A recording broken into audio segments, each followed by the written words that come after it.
I remember the feeling before I remember the facts. A shift in the air, a silence pressing on my back, the way a room could feel crowded and empty all at once.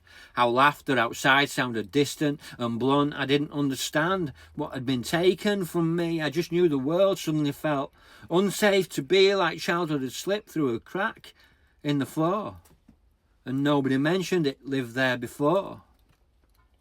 And I learned how to watch without moving my eyes, how to answer with shrugs instead of asking questions why, how to fold up emotions and tuck them away, like toys you're too old for but still want to save. And I remember the questions that never found air, the weight of a truth that no child knows how to bear, because children don't know how to name what is wrong. They just know that the night suddenly feels too long. And the world kept spinning like nothing had changed, like time hadn't bent and the sky rearranged. School bells still ringing, the playground still loud, whilst I felt invisible standing in crowds, and I carried confusion like stones in my shoes. Walking through days with a story to lose, trying to smile like the others could do, pretending the ground still felt steady and true, and I learned how to shrink in the shape of a chair.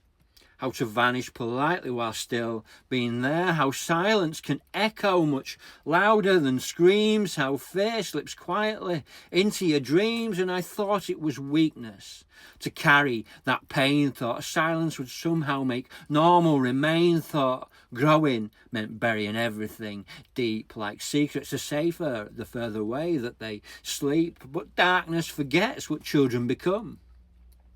That time keeps moving, that years still run, that breath keeps arriving whether it's invited or not, that healing begins in the places you fought. Because I grew through questions, through nights, through years, through anger that learned how to point away from my fears, through words that arrived where quiet had been, through learning survival is where you begin. And I learned what was done was never my shame, that blame was a burden that never knew my name. And I learned broken moments don't cancel your worth, that surviving is a kind of rebirth.